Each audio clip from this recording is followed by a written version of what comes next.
China, land of dragons, right? A country steeped in rich history, culture, and traditions that span thousands of years.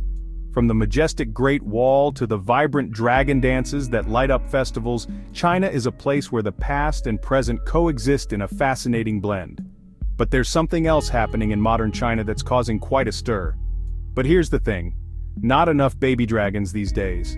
The playgrounds are eerily quiet, the baby cradles remain empty, and the once bustling residential areas are now strangely serene. It's a stark contrast to the image of a country teeming with life and energy. Seriously, China's got a problem. The birth rate is plummeting, and it's becoming a major concern for the nation. Parents are worried, and the headlines are filled with discussions about this demographic crisis. It's a topic that's on everyone's mind, from the bustling streets of Beijing to the quiet corners of rural villages. Fewer babies being born than ever before. Maternity wards that were once filled with the cries of newborns are now eerily silent. The nursery rooms are empty, and the statistics paint a grim picture. The birth rate is declining at an unprecedented rate, and it's a trend that shows no signs of reversing anytime soon. That's a big deal, even for a country with over 1 billion people. Despite the massive population, the impact of fewer births is being felt across all levels of society. Families that once spanned multiple generations are now shrinking, and the bustling cities are starting to feel the effects of this demographic shift. For decades, China had a one-child policy. This policy was introduced to control the population growth and ensure sustainable development. It was a drastic measure, but it was deemed necessary at the time. The government launched extensive campaigns to promote the policy, and it became a defining feature of Chinese society. It was a big deal, meant to slow down population growth, and it worked. The population growth rate slowed significantly, and the policy achieved its intended goals. However, it also led to unintended consequences that are now becoming apparent. Schools that were once filled with children are now facing declining enrollments, and the long-term effects of the policy are being felt across the nation. But now, they need more babies. The government has recognized the need to reverse the trend and encourage more births. Young couples are being encouraged to have more children, and the focus is shifting towards creating a more family-friendly environment. The sight of happy children playing is becoming a symbol of hope for the future. Why? Because who's going to run the country, make stuff, and pay taxes when the older generation retires? It's a real head-scratcher. The aging population is growing, and there are concerns about who will support the economy and take care of the elderly. The workforce is shrinking, and the implications for the future are significant. So what's China doing about it? The government is implementing a range of measures to address the issue. From financial incentives for families to improved childcare facilities, there are efforts underway to make it easier for couples to have and raise children. Policies are being re-evaluated, and new strategies are being developed to tackle the demographic challenge. They're trying all sorts of things to get those baby dragons roaring again. Community events, government-sponsored programs, and public awareness campaigns are all part of the effort to boost the birth rate. The hope is that these initiatives will create a more supportive environment for families and encourage a new generation of baby dragons to thrive in the land of the dragon. Hold on to your chopsticks because China's rolling out the incentives. We're talking free milk, people. Yep, the government's offering free or discounted milk powder to encourage families to have more kids. And that's not all. They're also giving out childcare subsidies, making it cheaper to raise a kid. Diapers ain't cheap, you know? Plus, there's talk of longer maternity leave and even cash bonuses for having more babies. It's like a prize for procreating. Now these incentives might sound a little crazy, but China is serious about this baby boom thing. Okay, so why is China freaking out about fewer babies? It's all about the economy, baby, or lack thereof. See, when you have fewer young people, you get this thing called a shrinking workforce. That means fewer people working in factories, paying taxes and buying stuff, and that's bad news for the economy. Plus, with more old people and fewer young people, there's a strain on healthcare and pensions. It's like a big game of musical chairs, but with not enough chairs. China's government knows this, and they're not about to let their economic dragon lose its fire. Imagine a factory in China, the kind that makes all those gadgets we love. Now imagine it with half the workers.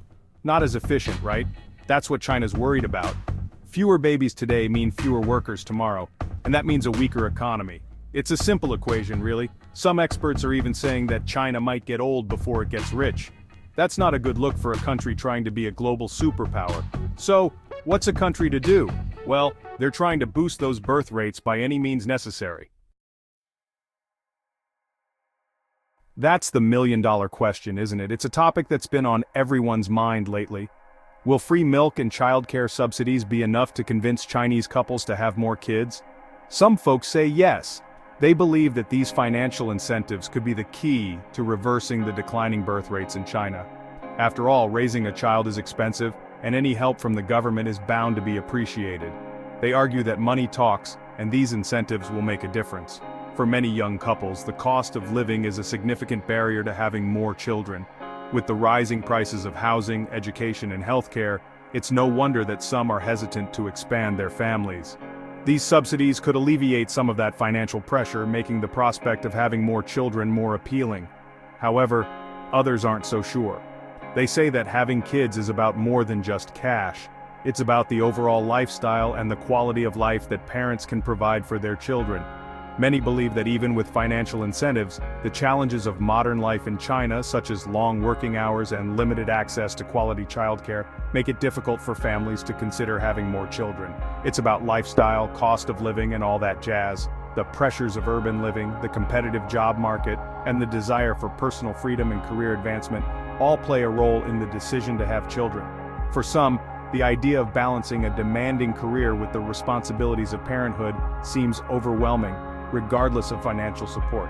It's like trying to predict the weather. You can analyze all the data, look at all the trends, and make your best guess, but there's always an element of uncertainty.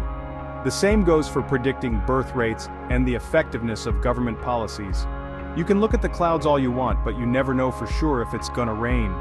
Similarly, we can speculate and debate all we want, but only time will reveal whether these measures will have the desired effect. Only time will tell if China's plan is going to work.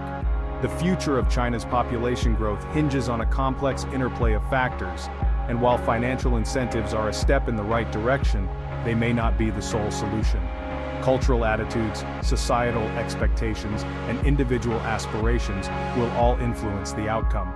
As we watch and wait, one thing is certain: the conversation about China's demographic future is far from over.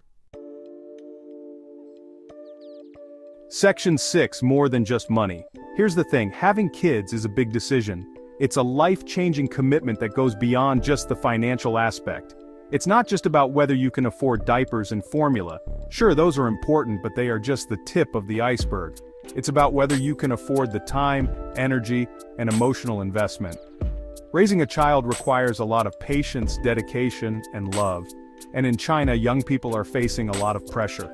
The modern lifestyle is fast-paced and demanding. They've got expensive housing, demanding jobs, and a desire to enjoy their lives. Balancing work, personal life, and the thought of raising a child can be overwhelming. Having kids?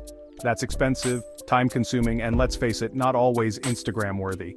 The reality of parenting is far from the picture-perfect moments we often see on social media. So while free milk and childcare subsidies are a good start, they are just that, a start. These measures can help alleviate some of the financial burdens, but they don't address the root of the issue. China might need to address some of these deeper issues if they want to see a real baby boom. It's about creating an environment where young people feel supported and confident in their decision to start a family. This means looking at the broader picture: affordable housing, work-life balance, and mental health support. These are crucial factors that influence the decision to have children. Community support and social networks also play a significant role. When young couples feel that they are part of a supportive community, they are more likely to take the plunge into parenthood. Government policies need to be holistic and inclusive, addressing not just the financial aspects but also the social and emotional needs of young families. It's about creating a society where having children is seen as a rewarding and fulfilling experience, not just a financial burden. The pressures of modern life can be daunting, but with the right support systems in place, young people can feel more confident in their ability to raise a family. Ultimately, it's about more than just money. It's about time, energy, and emotional investment. It's about creating a nurturing environment where families can thrive. If China can address these deeper issues, they might just see the baby boom they are hoping for. It's a complex challenge, but with comprehensive and thoughtful policies, it's possible. Because at the end of the day, raising a child is about more than just money. It's about love, support, and the hope for a better future. Section 7. The world is watching. China's demographic challenges aren't just their problem, it's a global issue. Why? Because China's a major player in the world economy. If China's economy slows down, it could have ripple effects all over the world. Think about it. Less demand for oil, fewer iPhones being made, and maybe even a shortage of those little plastic toys you get in Kinder Surprise eggs. So, yeah, the world is watching China's baby experiment with bated breath. Section 8. China's balancing act. China's walking a tightrope here. They need to boost their birth rate without rocking the economic boat too much. It's a delicate balancing act, kind of like trying to juggle chainsaws while riding a unicycle. They've got to find ways to support families and make having kids more appealing without breaking the bank. It's a tough job, but hey, nobody ever said running a country with over 1 billion people was easy. One thing's for sure. China's demographic challenges are a sign of the times. Section 9. Only time will tell. So, will China's grand plan to boost its birth rate work? Will free milk and childcare subsidies be enough to entice couples to have more kids? Honestly, nobody knows for sure. It's a gamble, a roll of the dice, a shot in the dark. But one thing's for certain.